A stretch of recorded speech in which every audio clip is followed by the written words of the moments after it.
Senior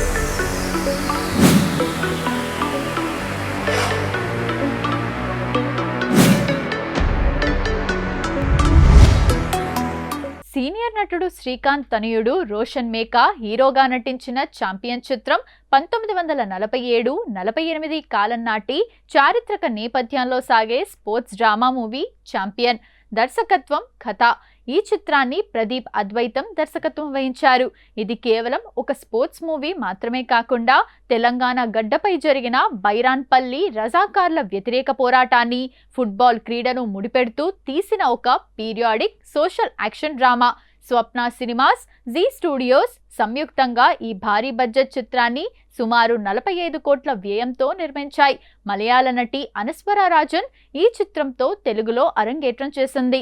Nandamuri Kalyan చక్రవర్తి చాలా కాలం తర్వాత ఈ సినిమాతో రీ ఎంట్రీ ఇచ్చారు.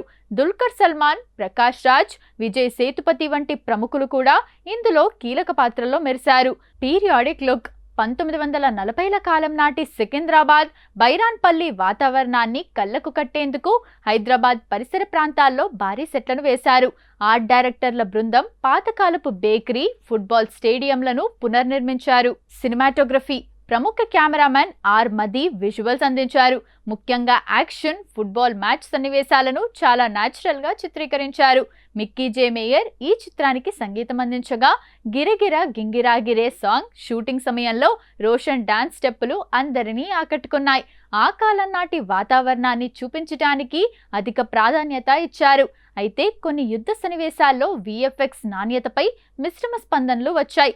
రోషన్ ఈ పాత్ర కోసం దాదాపు 6 నెలల పాటు ప్రొఫెషనల్ ఫుట్బాల్ కోచ్ల వద్ద శిక్షణ తీసుకున్నారు. షూటింగ్ సమయంలో రోజు 8 నుండి 10 గంటల పాటు మైదానంలో పరిగెత్తాల్సి వచ్చేది. ఫుట్బాల్ మ్యాచ్ సన్నివేశాలను చాలా సహజంగా తీయడం కోసం డూప్స్ వాడకుండా అసలైన ఆటగాళ్లతో ఆడారు. ఈ క్రమంలో రోషన్తో పాటు పలువురు సహాయ నటులకు చిన్నపాటి గాయాలు, కండరాల నొప్పులు తప్పలేదు. 1940ల నాటి వాతావరణం కోసం మట్టి మైదానాల్లో షూటింగ్ చేశారు. ఆట ఆడేటప్పుడు రేగే దుమ్ము వల్ల నటులు, టెక్నీషియన్లు ఊపిరి పీల్చుకోవడానికి ఇబ్బంది పడ్డారు. ముఖ్యంగా వేసవి కాలంలో మండుటెండలో భారీ యాక్షన్ సీక్వెన్స్ చేయటం పెద్ద సవాలుగా మారింది. ఆ కాలం నాటి దుస్తులు వేసుకొని ఆట ఆడటం ప్రస్తుత స్పోర్ట్స్ గేర్తో పోలిస్తే చాలా అసౌకర్యంగా ఉండేది. సినిమాలోని క్లైమాక్స్, కొన్ని కీలక పోరాట దృశ్యాలను వరుసగా 20 రాత్రుల పాటు చిత్రీకరించారు. నిద్రలేమి మరియు చలిలో పనిచేయటం చిత్ర బృందానికి పెద్ద పరీక్షగా నిలిచింది. రజాకార్ల కాలం నాటి యుద్ధ సన్నివేశాల కోసం వందలాది మంది జూనియర్ ఆర్టిస్టులను మేనేజ్ చేయటం, వారికి ఆ పాతకాలపు వేషధారణ వేయటం మేకింగ్లో అత్యంత కష్టమైన భాగం.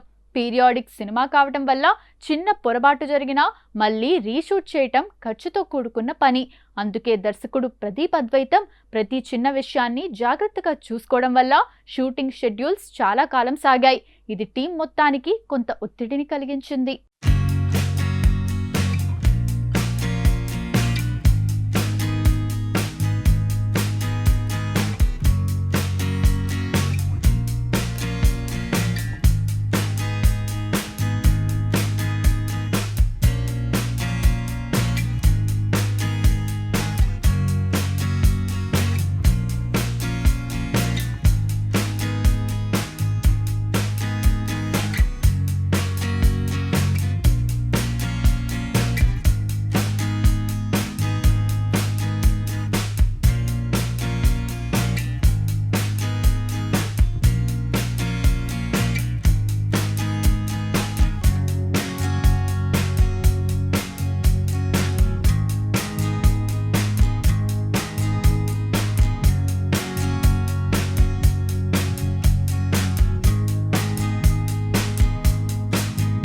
అయితే ఈ కష్టాలన్నీ వెండితెరపై క్వాలిటీ విజువల్స్ రూపంలో కనిపించాయని, ముఖ్యంగా ఆ కాలం నాటి ఫీల్ని తీసుకురావడంలో టీం పడ్డ కష్టం వృధా పోలేదని విమర్శకులు ప్రశంసించారు.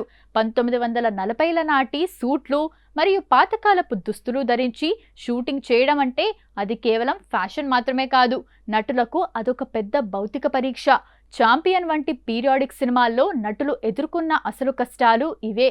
ముతక ఉన్ని, ఆ కాలంలో సూట్లు నేటి కాలంలా తేలికపాటి సింథటిక్ లేదా ప్యూర్ కాటన్తో ఉండేవి కావు.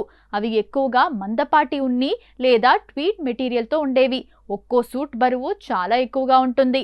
హైదరాబాద్ వంటి ప్రాంతాల్లో మండుటెండలో షూటింగ్ చేస్తున్నప్పుడు ఆ మందపాటి సూట్లు వేసుకోవడం వల్ల విపరీతంగా చెమట పట్టేది. దీనివల్ల నటులు డీహైడ్రేషన్కు గురయ్యే ప్రమాదం ఉండేది. హై వేస్ట్ ప్యాంట్లు 1940 నాటి ప్యాంట్లు నాభిపై వరకు ఉండేవి. ఇవి వేసుకొని కూర్చోవడం లేదా వేగంగా కదలటం చాలా ఇబ్బందిగా ఉంటుంది. అప్పటి కోట్లు భుజాల వద్ద చాలా బిగుతుగా, నడుము దగ్గర టైట్గా ఉండేవి. రోషన్ వంటి హీరోలు ఫైట్ సీక్వెన్స్ లేదా యాక్షన్ సీన్లు చేసేటప్పుడు ఆ దుస్తులు చిరిగిపోయే అవకాశం ఉంటుంది. అందుకే చాలా జాగ్రత్తగా కదలాల్సి వచ్చేది. అప్పట్లో కేవలం ఒక షర్ట్, కోటుతో సరిపోయేది కాదు. ఒక పూర్తి సూట్ అంటే లోపల మందపాటి షర్ట్, దానిపై వేస్ట్ కోట్, దానిపై భారీ బ్లేజర్, మెడ చుట్టూ టై లేదా బోటై, ఈ 3-4 లేయర్ల దుస్తులు వేసుకొని లైట్ల వేడి మధ్య గంటల తరబడి ఉండటం నరకంలా ఉండేదని చిత్ర బృందం పేర్కొంది. చెమట పట్టడం వల్ల లోపల వేసుకున్న షర్ట్లు తడిసి ముద్దయ్యేవి. దీనివల్ల కెమెరా ముందు విజువల్స్ పాడవకుండా ఉండటానికి ప్రతి షాట్ తర్వాత ఫ్యాన్లు వేసి ఆరబెట్టడం లేదా షర్ట్లు మార్చడం ఒక పెద్ద ప్రాసన్నంలా ఉండేది. అప్పటి కాలం నాటి లెదర్ షూస్ నేటి స్పోర్ట్స్ షూస్ లాగా మెత్తగా ఉండవు. అవి చాలా గట్టిగా, బరువుగా ఉంటాయి. షూటింగ్ మొత్తం ఆ షూస్ వేసుకొని మైదానాల్లో తిరగడం వల్ల పాదాలకు బొబ్బలు రావటం, నొప్పులు రావటం వంటి సమస్యలు ఎదురయ్యాయి.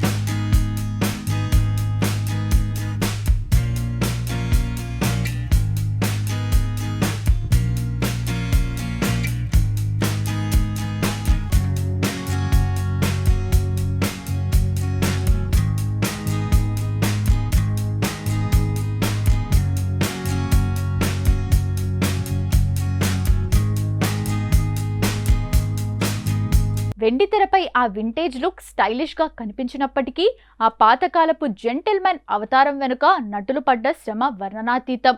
షూటింగ్ అంటే కేవలం కష్టాలే కాదు, సెట్లో జరిగే కొన్ని సరదా సంఘటనలు చిత్ర యూనిట్ అలసటను పోగొడుతుంటాయి. హీరోయిన్ అనస్వరా రాజన్ కేరళకు చెందిన నటి కావటం వల్ల ఆమెకు తెలుగులో డైలాగులు చెప్పడం మొదట్లో కాస్త ఇబ్బందిగా ఉండేది. సీరియస్ సీన్లలో ఆమె పలకలేక కొన్ని తెలుగు పదాలను తప్పుగా ఉచ్చరించినప్పుడు సీన్ మొత్తం నవ్వులమయమయ్యేదట.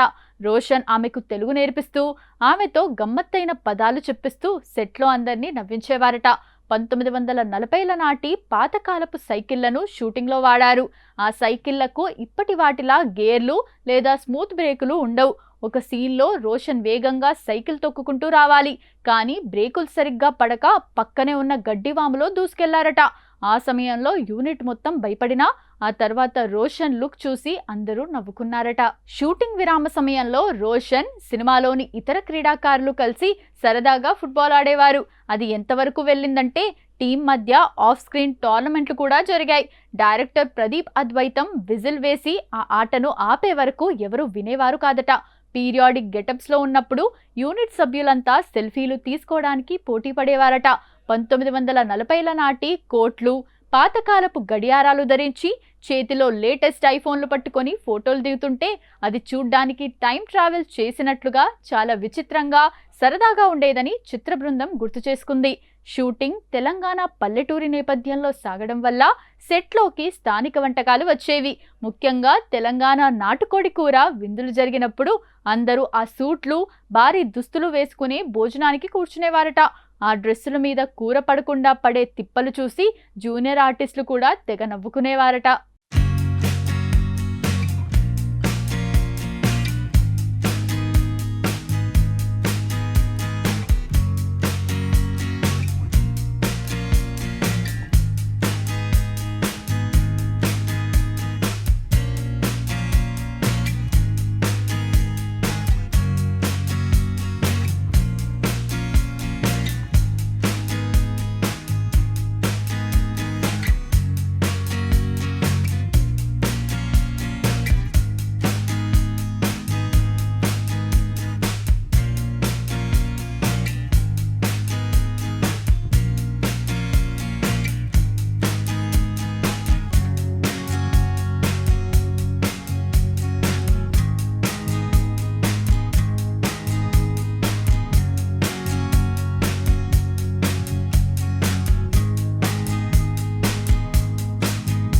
ఇక ఈ చిన్న చిన్న సరదా క్షణాలే నెలల తరబడి జరిగిన కష్టమైన షూటింగ్ షెడ్యూల్స్ను ఈజీగా పూర్తి చేయడానికి టీంకు ఎనర్జీనిచ్చాయి.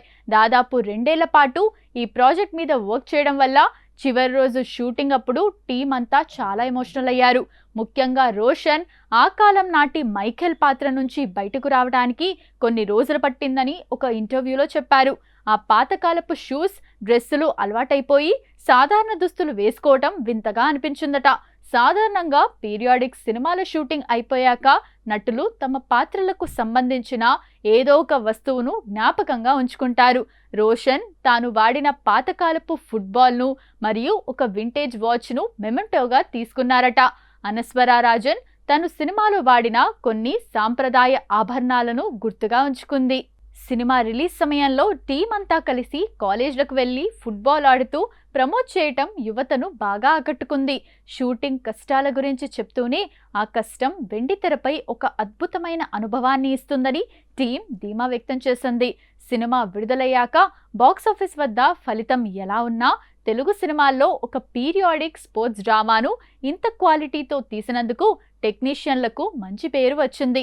ముఖ్యంగా ఆ 1940ల నాటి వాతావరణాన్ని సృష్టించిన ఆర్ట్ డైరెక్టర్ల కష్టానికి తగిన గుర్తింపు లభించింది. ఛాంపియన్ కేవలం ఒక సినిమాగా కాకుండా ఆ చిత్ర యూనిట్ మొత్తానికి ఒక గొప్ప జర్నీగా మిగిలిపోయింది. ఛాంపియన్ సినిమా బాక్సాఫీస్ ఫలితం విషయానికి వస్తే దీనిని ఒక యావరేజ్ లేదా మిశ్రమ ఫలితం అందుకున్న చిత్రంగా చెప్పవచ్చు. రోషన్ మేకా తన నటనతో మరియు ఫుట్బాల్ ప్లేయర్గా తన మేకోవర్తో అందరినీ మెప్పించాడు. హీరోగా తనకిది మంచి గుర్తింపు తెచ్చింది. 1940ల నాటి సెట్టింగులు, విజువల్స్, సినిమాటోగ్రఫీ అత్యున్నత స్థాయిలో ఉండటాన్ని విమర్శకులు మెచ్చుకున్నారు. తెలంగాణ సాయుధ పోరాటాన్ని స్పోర్ట్స్ డ్రామాకు ముడిపెట్టడం అనే పాయింట్ కొత్తగా అనిపించింది. సినిమా నిడివి ఎక్కువగా ఉండటం మరియు కథనం చాలా నెమ్మదిగా సాగటం సామాన్య ప్రేక్షకుడికి కొంత బోర్ కలిగించింది. భారీ బడ్జెట్తో పెద్ద నిర్మాణ సంస్థల నుండి రావటం వల్ల అంచనాలు చాలా ఎక్కువగా ఉన్నాయి. కానీ ఆ స్థాయి మాస్ ఎలిమెంట్స్ లేకపోవటం సినిమాకు మైనస్ అయ్యింది. పండగ సీజన్లో ఇతర పెద్ద సినిమాలతో పోటీ పడటం వల్ల కలెక్షన్లపై ప్రభావం పడింది. సినిమా పెట్టిన పెట్టుబడికి వచ్చిన వసూళ్లకు మధ్య గ్యాప్ ఉండడంతో ఇది కమర్షియల్గా ఫ్లాప్ కేటగిరీ కిందకే వస్తుంది. ప్రేక్షకుల ఆదరణ థియేటర్లలో పెద్దగా ఆడకపోయినా ఓటీటీలో విడుదలైన తర్వాత ఈ సినిమాకు మంచి ఆదరణ లభించింది.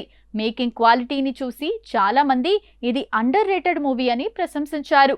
క్లుప్తంగా చెప్పాలంటే ఇది బాక్సాఫీస్ వద్ద ఫ్లాప్ అయినప్పటికీ ఒక మంచి ప్రయత్నంగా మరియు రోషన్ కెరీర్లో క్లాసిక్ అటెంప్ట్గా మిగిలిపోయింది.